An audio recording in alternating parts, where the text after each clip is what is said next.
Selamat malam para pendengar setia di seluruh Indonesia di Dongeng Aki Rukman. Selamat mendengarkan dan tetap merdeka. Assalamualaikum warahmatullahi wabarakatuh. Bismillahirrahmanirrahim. Innal hamdalillah usolli wa usollimu ala rasulillah wa ala alihi wa sahbihi wa mawala. Asyhadu an la ilaha illallah wahdahu la syarikalah wa asyhadu anna Muhammadan abduhu wa rasuluhu alladzi la nabiyya ba'dah. Bapak, Ibu, dan kawan-kawan sekalian, kali ini Aki akan berbicara tentang kajian. Kajian siapa? Yang pertama, kajian ini dilontarkan oleh Pak Lalu Sudarmadi, kesepuhan kita, mantan Sestama, mantan deputi, sekarang Juken. Beliau menulis di Gemari tentang kajian perkawinan menurun. Betul, menurun dan signifikan. Tahun 2014 yang kawin di Indonesia itu adalah 2,1 juta pasangan. Jadi yang kawin itu ada 2,1 juta pasangan tahun 2014. Sedangkan di 2023 hanya ada 1,5 juta seluruh Indonesia yang kawin setiap tahun. Itu luar biasa. Artinya 30% turun perkawinan itu. Wah, ini rugi KUA. Rugi ini Pala B. Jadi yang kawin semakin jarang. Dan itu 30% itu ya, itu adalah dari tetap bahwa pertumbuhan penduduk naik. Usia perkawinan meningkat. Tetap itu di dalam tulisannya itu. Kemudian sekarang usia 16 sampai 30 tahun. Jadi manusia Indonesia yang berusia 16 sampai 30 tahun 70% belum menikah. Waduh, ini luar biasa ya. Nah, ini sama di Jepang, apalagi Jepang sekarang sudah enggan untuk kawin. Kenapa? Ada beberapa alasan di situ dikemukakan. Tentu saja adalah undang-undang perkawinan tahun 2019 ya, yang mengatakan usia kawin minimal 19 itu sangat membantu. Kemudian juga adalah kehidupan. Susah mencari kerja, susah mencari rumah, itu adalah yang mendorong orang tidak kawin. ini pendapat. Nah, apa yang Aki ingin komentari, ini Aki prihatin, bukan ingin kepuji, tapi apa sebabnya? Berarti usaha BKKBN yang 57 tahun sejak tahun 70 dengan program penasihatan perkawinan ini banyak tidak diakui oleh orang. Ya tidak diakui sih nggak apa-apa, tapi seolah-olah hilang begitu saja gitu. Itu ya, padahal tahun 70 kita menyampaikan gagasan pendewasaan usia perkawinan, dikepung nama kita itu, diserang dari berbagai pihak. Ulama mengatakan, pokoknya budak geus aya jodona kawinkeun. Anak sudah ada jodohnya kawinkan. Daripada melaksanakan maksiat mending kawin. Nah, itu kan picik. Pikirannya sangat picik. KUA, barang kita tanya, kenapa KUA mengawinkan anaknya? Ini mah dari desa Pak, NA-nya. Kita mah tinggal mengawinkan saja. Padahal ada yang kong kalingkong. Itu habis-habisan. Kita tanya ke desa, kenapa ini mengawinkan masih muda? Oh, itu mah saya tidak tahu, itu mah urusan lebe, urusan amil. Tanya ke amilnya, kenapa ini diusulkan untuk dikawinkan umur 12 tahun? Dia bilang bahwa ini sudah persiapan hajat, piraku kudu ditek. Begitu, kalah kita oleh semua pihak.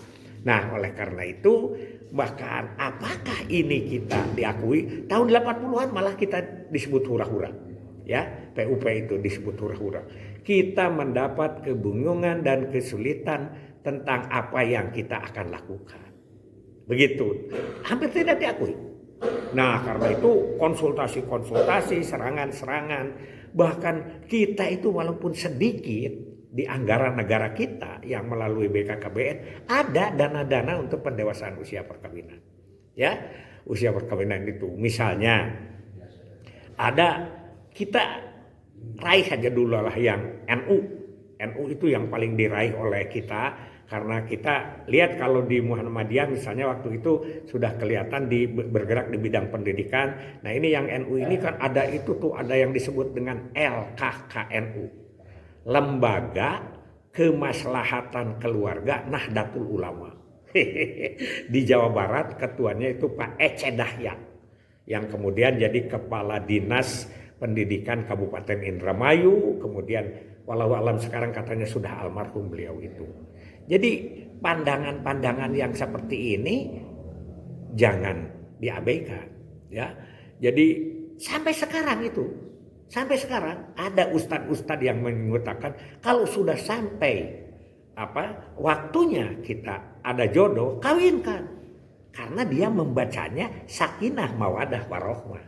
Jadi yang disebutnya itu yang bagusnya aja.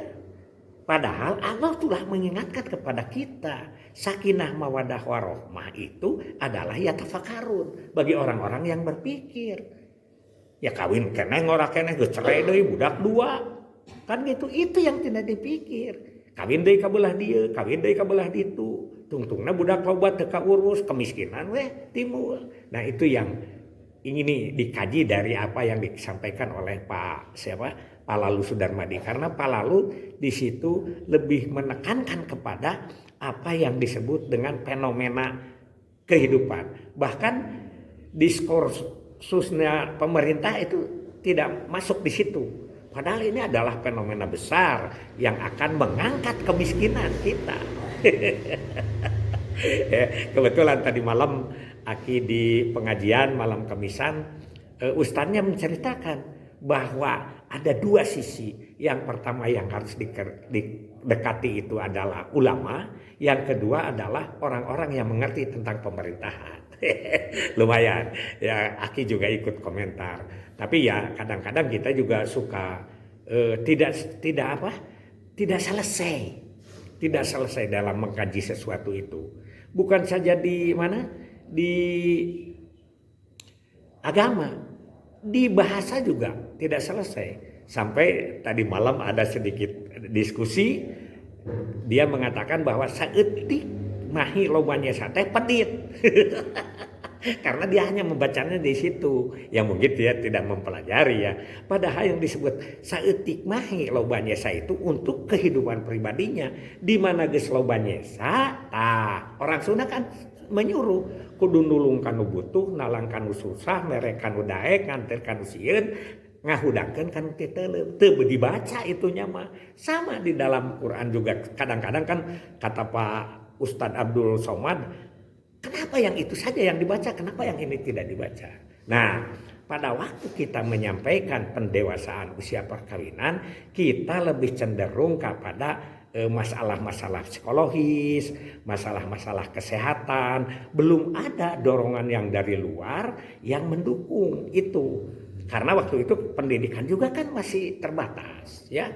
Jadi orang berpendidikan, tidak berpendidikan, hasilnya hampir sama saja. Karena pendidikannya cuma sampai SMP, SMA, lebih baik SD kawinkan saja. Begitu.